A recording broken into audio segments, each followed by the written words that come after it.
how to set goals and actually achieve them.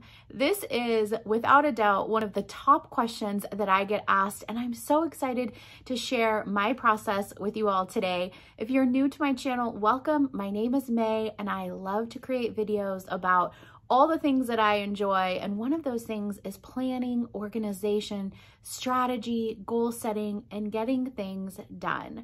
So I'm so excited to have you all with me today. Let's jump right in. I can't talk about goals without mentioning the fact that there is no magic formula. There's not a magic formula for success or goal setting or getting things done. It takes a lot of work. So I just want to remind you that while I can share tips and tricks with you and some things that will hopefully make it easier, there's nothing that's going to replace hard work. And that hard work applies to not only the process of setting the goals, but also actually taking action towards your goals. So nothing's going to replace action. I think that is a missing step in a lot of things that I see. I read a lot of research, I watch a lot of videos, and I'm particularly interested in manifestation. I believe in that process, especially as it applies to goal setting, but I think one of the key things that's missing in the more traditional views of manifestation is the step where you actually take action. So we're going to talk about that more, but I want to say that from the very beginning, this is not a quick process, but I promise you, investing in yourself and your life will bring you massive results. And you absolutely have the power to create the life that you want and achieve success. Let's do this. Now, there's a lot of research out there that says you need to have goals that are SMART, the acronym SMART, specific, measurable, all these kinds of things.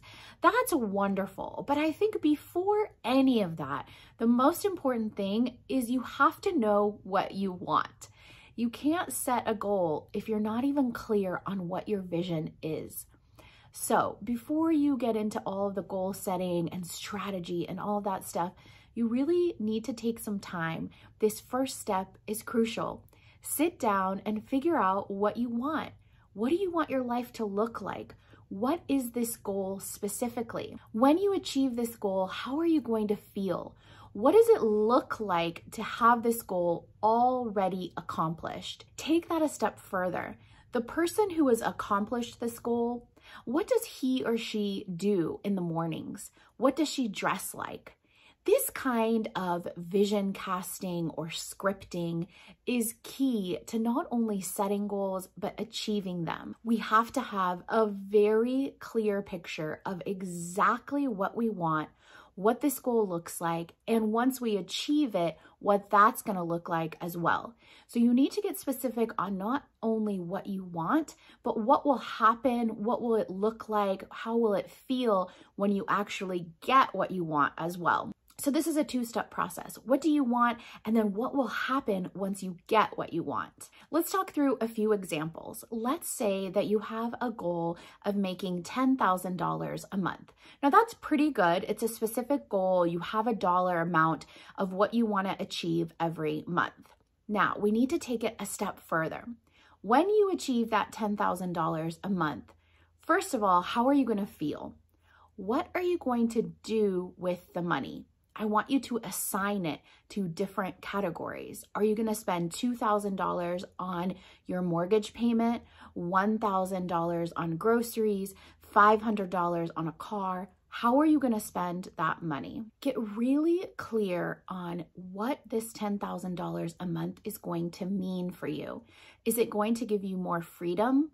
How will you be using your time when you have $10,000 a month? What are your mornings going to look like when you have $10,000 a month? Are you going to sleep in? Are you going to wake up earlier? How are you going to start your day? Don't get overwhelmed by this process. This should be really fun. This is the part where you get to dream big and have that vision.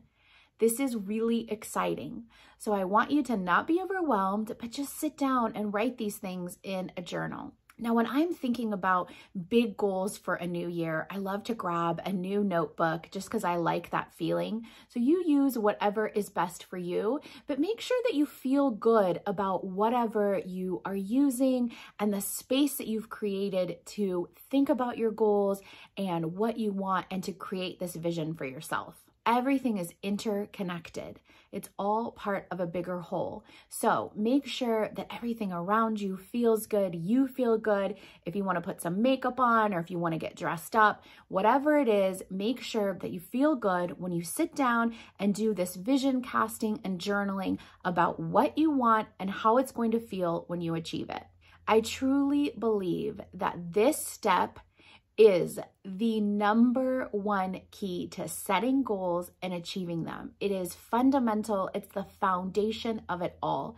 If you don't have a clear picture of what you want, you cannot work on it. And understanding the vibe and the feeling of what it'll be like when you achieve these goals, that's what's going to inspire and motivate you to continue on to put in that hard work to achieve your goals.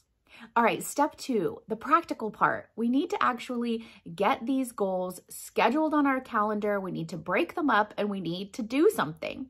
The other day I was having a conversation about goal setting and this conversation came up and I thought it was brilliant. It can be overwhelming to think about how to take this big goal and to break it up and to actually achieve it. So let's think of it in terms of food. All right, so let's say you want to set a menu plan for the week.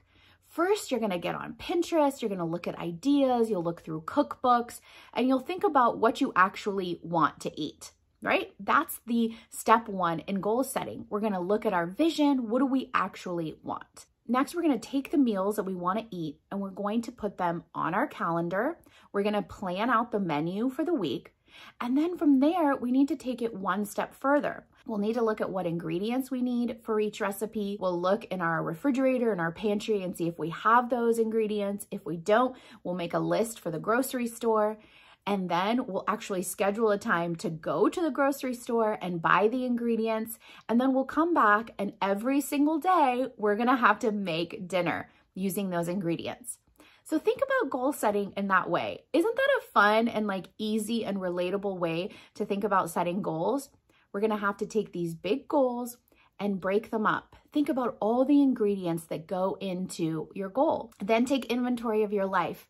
Are these ingredients a class that you need to take? Are they tools that you need to buy? If you have them, great. If not, you need to make a plan on how you're gonna get them. Make a list of what you need. Then schedule it into your planner. Schedule a time that you're gonna go and get these ingredients that you're gonna need for your goal. Then every single day, you're gonna have to make dinner. Every single day, you're going to have to work towards your goal. It's a non-negotiable. Schedule these things into your calendar the way that you would schedule any other important appointment. Working on your goals is something that you have to do every single day, and those little bits of time all add up. So we're going to take a big goal, we're going to break it down, and we'll schedule it so that it's a non-negotiable, and we will actually work on the steps that it takes to achieve that goal. There's a big difference between a calendar with appointments on it and a planner. If this is something that you'd like me to talk more about, I'd be happy to make a separate video, but I think that we need a planner to actually plan things out and make the list of the ingredients that go into our goal, but then we need to actually put them on a calendar and block out the time to accomplish them. When I talk about goal setting, I like to talk about manifestation as well, because although manifestation has kind of become this woo-woo term that everyone's talking about now, it is actually a very useful tool. And the steps of manifestation are what we do to achieve our goals. So if you think manifestation sounds too woo-woo and out there, that's fine. Just think of it as goal setting, but the steps are what's important. So in manifestation, again, you get very clear in what you want, how it's going to look, how it's going to feel when you achieve it. And you start to embody those feelings and those actions already. Even if you haven't achieved your goal, you begin to act as if you have. And getting in that frequency or that vibe or that feeling, that's what continues to motivate you to act. And that's what attracts good things to you. So start to feel as if you've already accomplished your goal. Now, again, as I mentioned earlier, I believe that traditional manifestation leaves out a key element, and that is action. I don't think that we can just think about what we want and get clear on what we want and believe we're going to get it and then just sit back and wait. there has to be that step of taking action. We're not going to achieve our goals by just sitting back and believing that we're going to get them. Believing is an important aspect, and that is a key element. Having that mindset is crucial, but we do have to take steps as well. So you're going to have to schedule the steps of your goal into your planner, and you're going to have to actually do it. When it comes to taking action, I just want to remind you that messy action is okay.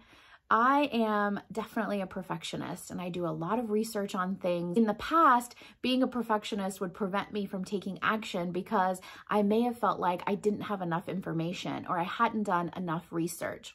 But as I entered the world of entrepreneurship and starting businesses, I found that the most important thing is to just do it, to just start, take that first step. Of course, you don't want to be flippant about it and just do it out of nowhere. I do think some research and information is important, but at some point, it's just good enough. Get started, take that messy action, and then from there, you're going to get feedback. You're going to readjust. I think it's important to examine and evaluate the things that we've done and adjust our course, but we can't do any of that if we don't actually do something to begin with.